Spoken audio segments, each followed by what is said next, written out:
L'histoire de ce film commence il y a une vingtaine d'années. Nous faisions alors dans un laboratoire agréé de recherche expérimentale des transferts de tendons vascularisés chez la dinde et dès cet apprentissage, nous avons été impressionnés par la richesse de la vascularisation des tendons. Par la suite, l'école chinoise de chirurgie plastique nous a fait découvrir la notion de lambeau en îlot rétrograde et nous avons commencé à mettre au point une technique de transfert tendineux vascularisé en îlot sur le pédicule cubital. Peu à peu, s'est développée une vision anatomique des rapports entre tendons, gaines de glissement et les vaisseaux qui nous a incités à pousser les barrières de la doctrine classique. En effet, lors des revascularisations après lâchage du garrot, nous constations que non seulement les extrémités tendineuses saignaient avec une vascularisation longitudinale et périphérique d'allure circulaire, ce qui contredisait le caractère avasculaire accepté à l'époque, mais qu'il existait aussi une réelle continuité tissulaire entre les gaines et le tendon, ininterrompue malgré les mouvements d'éloignement lors du glissement.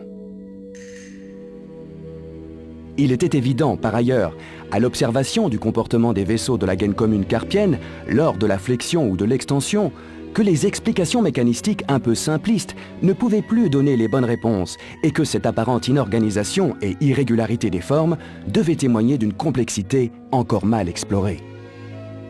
Pour tenter une explication, nous commençâmes à étudier la répartition et mobilité vasculaire en détail sous microscope et in vivo grâce à une caméra vidéo grossissant 25 fois.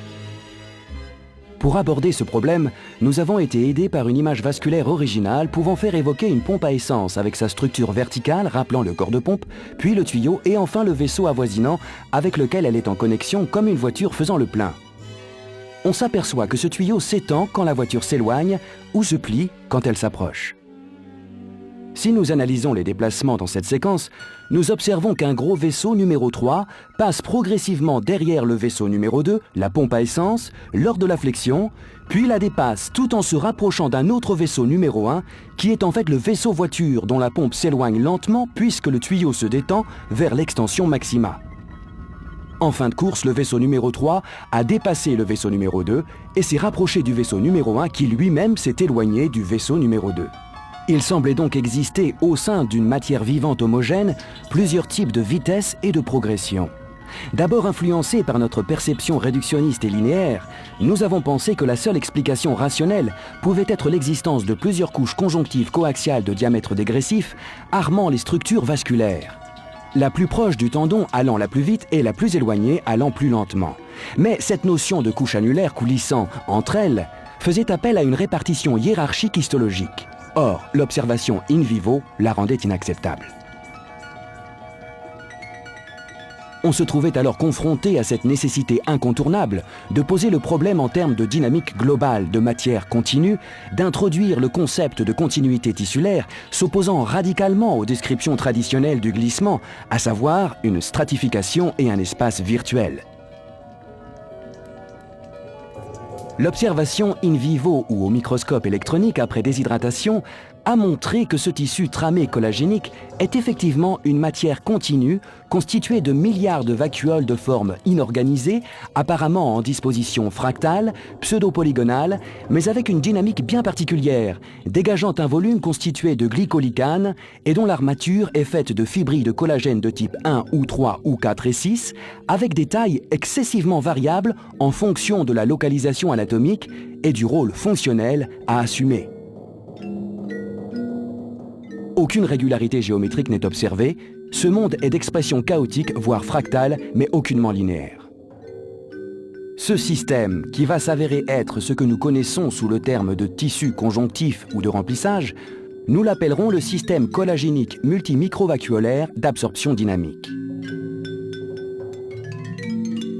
Nous avons pensé qu'il s'agissait d'un système élastique caoutchouteux, car il doit éviter tout effet de résistance en plateau et la fracture du constituant collagénique. Il doit permettre au tendon d'avoir toute sa mobilité sans propager le mouvement aux tissus avoisinants. Nous avons imaginé que le comportement biomécanique de ce système d'amortissage pourrait s'expliquer selon la théorie des tiroirs, avec lors de la progression du tendon, la première vacuole en traction immédiate arrivant à un point rupture élastique qui dès lors sollicite la deuxième vacuole puis la troisième, la dernière vacuole n'étant pratiquement pas sollicitée.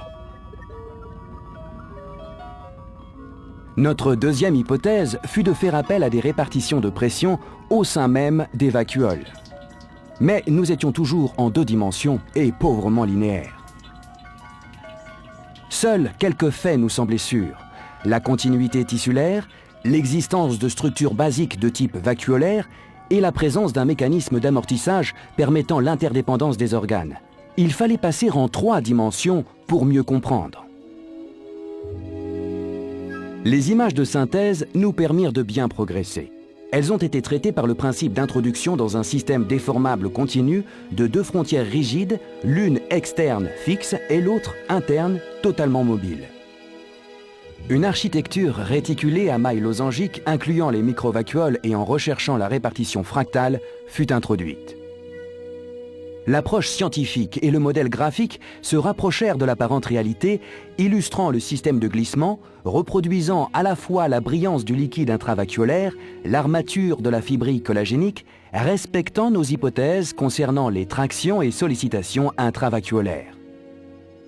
Mais cette réponse schématique à l'explication du glissement tendineux mettait alors en exergue l'interdépendance des mouvements des tendons entre eux et par l'introduction d'autres organes, ouvrait ce système à un mode de répartition plus dense, plus généralisé à l'organisme. Nous percevions alors la globalité de ce système collagénique multimicrovacuolaire d'absorption dynamique. Effectivement, ce tissu de glissement se retrouve au moindre recoin de notre organisme, que ce soit au niveau des autres tendons comme les extenseurs, mais aussi au niveau de la paroi abdominale, près des muscles grand droit, au contact du thorax, près du grand dorsal, au niveau de l'œil, dans le sillon rétroconjonctival, et au niveau des structures musculaires dont elles constituent, semble-t-il, à la fois le lien avec les autres muscles et tendons, mais peut-être aussi la trame fondatrice.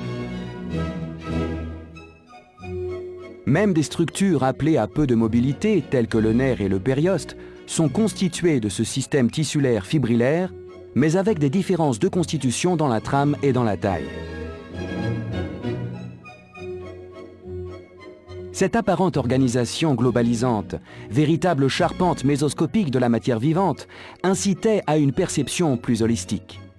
Nous décidions d'étendre nos observations aux structures cutanées et sous-cutanées, structures qui, dans cet univers de mobilité, semblaient être des frontières plus stables de notre permanence structurelle. Par sa structure et par sa fonction de porteuse des autres organes des sens, la peau est plus qu'un organe, c'est un ensemble d'organes différents introduisant parfaitement à la notion de complexité anatomique, physiologique, culturelle et par là psychique. De tous les sens, le toucher est le plus vital. On peut vivre sans odorat, aveugle, privé de goût, mais pas sans la peau. Ses fonctions de renseignement sont permanentes. La peau ne se ferme pas, ne se bouge pas, la peau ne dort jamais. Elle a une odeur, un grain, elle perspire, sécrète, élimine. Elle assure les échanges de signaux avec le monde extérieur, ainsi, la surface du corps est une machine communicante autant qu'une membrane protectrice.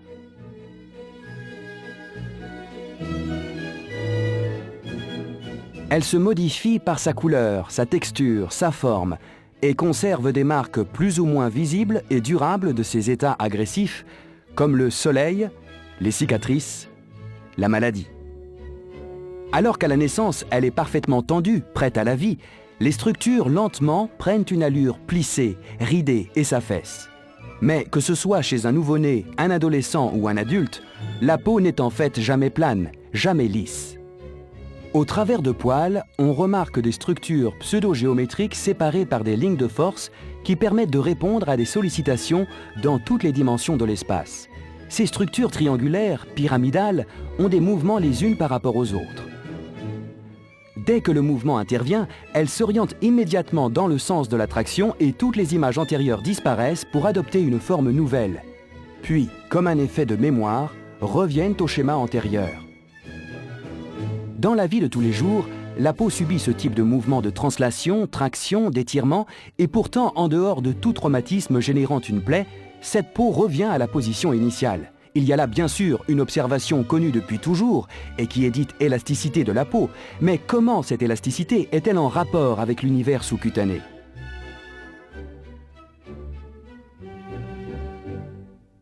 Grâce à un vidéo-endoscope, nous avons poursuivi notre balade sous la peau pour essayer de comprendre ce monde apparemment simple de glissement, de mobilité, assurant sans aucun à-coup des mouvements rapides, violents, mais aussi doux et minutieux. La dissection chirurgicale permet de constater qu'il n'y a que des connexions tissulaires, une véritable continuité histologique sans séparation nette, que ce soit entre la peau, le derme, l'hypoderme, les vaisseaux, l'aponévrose et le muscle. Comment cette continuité tissulaire peut-elle être souplesse?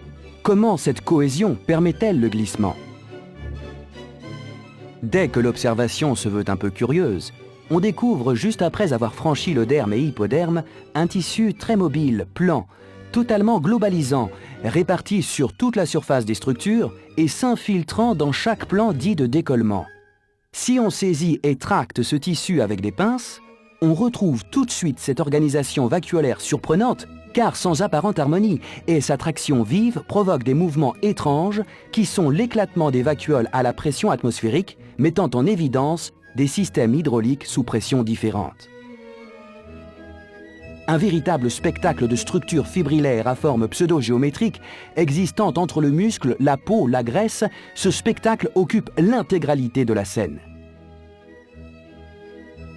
Mais quelles sont ces structures? Que font-elles? À quoi servent-elles? Immergeons-nous dans ce monde de fibrilles. À la première observation, on remarque soit des surfaces assez larges, réfringentes comme des lames d'acier, surfaces diaphanes d'apparence proche, soit des fibrilles longitudinales, terriblement semblables, élancées, fines, longues ou courtes, renflées ou cylindriques. La diversité est partout et la variété totale. Architecture de plumes d'oiseaux, de tiges creuses de roseaux, fagots de joncs, minces fétus d'épis de blé dont la résistance à la traction est considérable. Filins, matures, attaches avec des anneaux diaphragmés raidisseurs renforçant la solidité comme la tige articulée d'un bambou, voiles transparents, gouttes de rosée. La continuité tissulaire est donc totale. Le mélange est homogène et l'organisation complètement irrégulière, désordonnée fractale, à savoir que l'on trouve entre les grandes fibrilles d'autres plus petites de même nature et ainsi de suite. Il s'agit là d'un véritable chaos fibrillaire.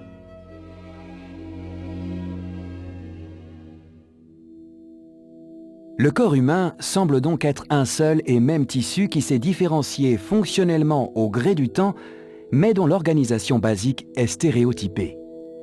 Cette trame organisationnelle, support de vie en équilibre, cependant, ne peut pas être sans règles de fonctionnement. Comment ces structures sont-elles maintenues?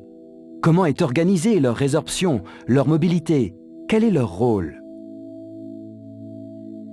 Selon les termes de la mécanique physique, leur organisation semble être celle d'un système dit complexe, stable en recherche d'équilibre, système doté d'une grande capacité de résistance et d'adaptabilité au changement. Il n'existe pas pour les physiciens et médecins un ensemble offrant une telle cacophonie de mouvements à contretemps sur des échelles allant du microscopique au macroscopique. Mouvements de muscles, de fluides, de fibrilles et de cellules. Nous sommes au contact de la pierre de touche de toute approche de la complexité. Le système est, nous venons de le voir, défini en termes de structure par des fibrilles de collagène baignées dans l'atmosphère de glycolicane avec des réservoirs de microglobules graisseux dans lesquels sont stockées les énergies, informations et matériaux avec enfin un réseau de communication grâce bien sûr aux nerfs, veines, artères et globules progressant dans le torrent sanguin. On note aussi des mouvements hydriques de pression encore mal explorés, mais surprenants quand on aperçoit ces images de gouttes sur un filament, de leur progression le long d'une tige fibrillaire indubitablement creuse.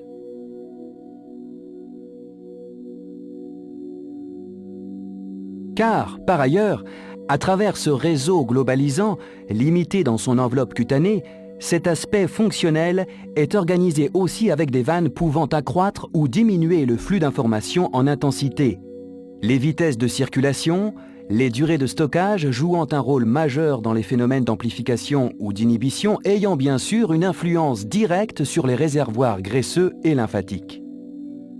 Ce système multimicrovacuolaire qui nous avait semblé chaotique et complexe d'emblée est un ensemble d'éléments à haute densité d'interconnexion non linéaire, organisés en fonction d'une seule finalité garante de l'indispensable, favoriser la vie, se diviser, se multiplier dans un ensemble de constantes prédéterminées comme la teneur en oxygène, la température du corps ou la composition du plasma. Il faut maintenir les équilibres internes de la structure. Mais un autre aspect est capital. C'est le maintien de l'équilibre de la structure en termes d'assises mécaniques et non plus en termes de flux ou de transmetteurs. Pour transmettre, la structure doit résister, s'adapter aux sollicitations basiques de l'environnement et maintenir son architecture. La plupart des séquences mettent en évidence des formes pseudo-géométriques qui reflètent une répartition polygonale. Cette impression visuelle trouve sa traduction élémentaire dans la microvacuole qui est l'élément basique associant un cadre fibrillaire polyédrique avec un gel à l'intérieur. Nous l'avons vu à propos du système péritendineux. Elle a des différences de constitution en fonction du rôle dynamique.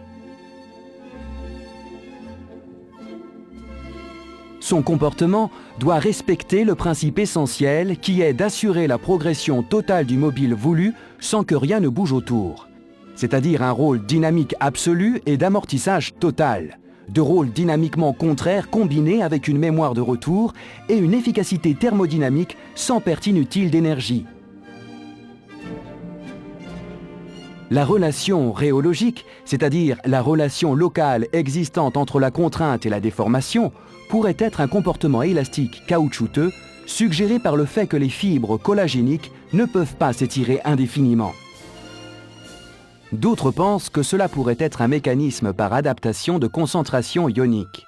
Ce problème n'est pas résolu, mais à notre avis pourrait être approché en faisant appel à la notion de contrainte transmise combinée, c'est-à-dire que chaque élément de fibre est connecté au voisin par un lien précontrait. Quand ce lien est mis sous tension, l'élément suivant est soumis à une tension légèrement décroissante jusqu'à la réalisation de la déformation créée.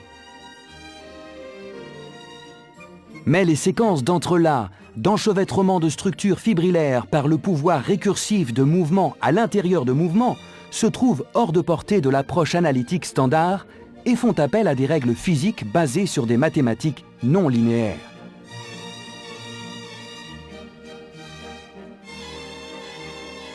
Dès lors, pour essayer de comprendre ces phénomènes mécaniques, nous nous sommes intéressés aux théories sur le chaos, aux répartitions fractales et à leur rapport avec la science traditionnelle. Les pistes sont nombreuses et les aspects purement théoriques et leurs conclusions métaphysiques sont à surveiller. Nous serons vigilants. Plusieurs articles scientifiques sérieux évoquèrent le principe de tenségrité. L'étude du concept de tenségrité fut incontestablement celle qui me permit de progresser dans la compréhension du glissement des organes. Buckminster Fuller, architecte, et Kenneth Nelson, sculpteur américain, ont travaillé sur des structures macroscopiques et mis au point des bâtiments ou sculptures qui ont des caractéristiques communes. Les structures sont faites de longues tiges articulées, reliées par des câbles élastiques précontraints, déjà en traction.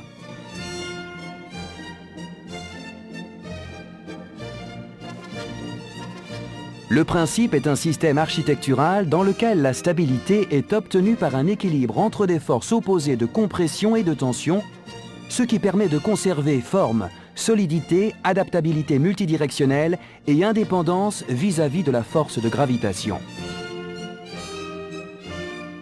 Les structures établies par la tenségrité ne sont pas stabilisées par la résistance des constituants individuels, comme une colonne à la gravité, mais par une répartition et un équilibre des contraintes mécaniques dans la totalité de la trame. Toutes les forces sont soumises à tous les éléments structuraux, ce qui fait que la moindre tension accrue sur l'un des éléments est transmise à tous les éléments, même éloignés.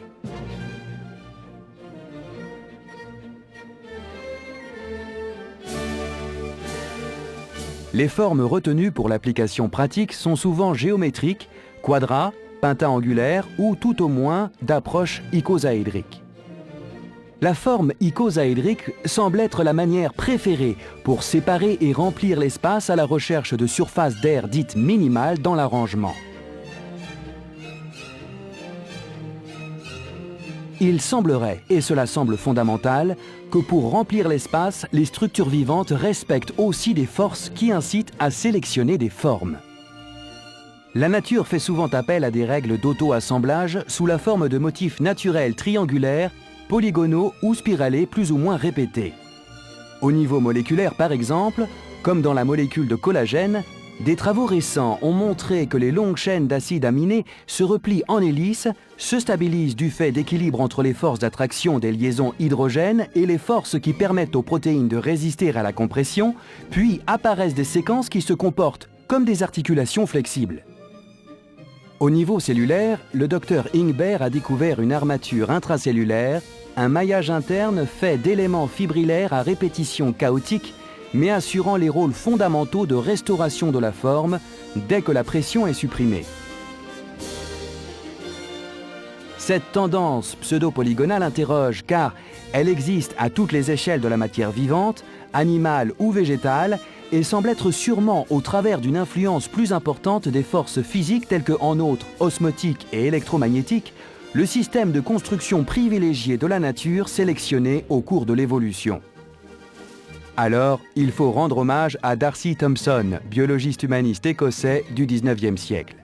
Il pensait que la théologie adaptationniste de Darwin devait être aussi complétée par la cause physique et mécanique. Convaincu que ni le hasard ni la finalité ne pouvaient expliquer la stupéfiante universalité des formes biologiques, l'indéniable unité des organismes, le nombre limité des formes vivantes, le premier, il introduisit les forces physiques dans une tentative d'explication de la multiplicité des formes. Darcy s'est demandé si toutes les formes variées des organismes vivants, les motifs, l'indéniable unité des organismes, le nombre limité des forces vivantes pouvaient se réduire à un système unique de forces génératrices. Son intuition a été de penser que les forces qui façonnent la vie sont proches, et il souhaitait que la biologie associe aussi les mécanismes physiques pour contrôler à la fois la forme et la croissance et ne se concentre pas exclusivement sur le projet téléologique. Nous avons commencé alors à faire le rapprochement entre cette théorie de la tension-compression basée sur les formes icosaédriques et les structures fibrillaires observées sous la peau, polyédriques et dont l'unité, la microvacuole, est très proche en forme et volume d'un icosaédron. Hautement efficaces, associant haute résistance mécanique et économie de matière, ces architectures fibrillaires flexibles, précontraintes, sont sans doute avantageuses par la capacité à prendre diverses formes, plus stables, plus adaptées au glissement entre elles, permettant un exercice meilleur au métabolisme et donc prolongeant la durée de la vie.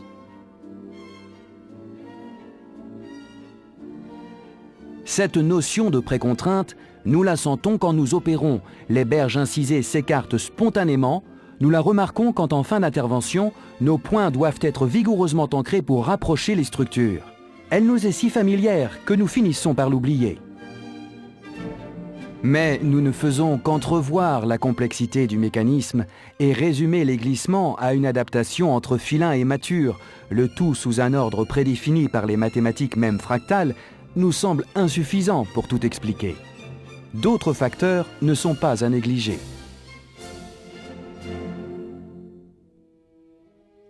Il semblerait tout d'abord que les fibres possèdent en elles, par leur organisation moléculaire, une capacité à la distension ou à la rétraction intrinsèque. Une étude attentionnée permet de conclure à des superpositions annelées intrafibrillaires qui se distractent avant le mouvement plus global. Cette réaction pourrait être la première étape pour faire face à la sollicitation.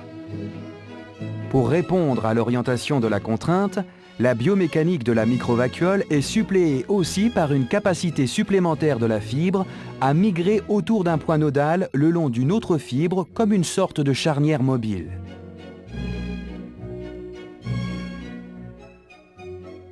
Enfin, il existe cette capacité à la scission soudure du collagène, surtout 4-6, à se dissocier en plusieurs parties comme les hydres de l'Antiquité, puis à se recomposer immédiatement ad integrum, répondant à toutes les sollicitations mécaniques de l'espace.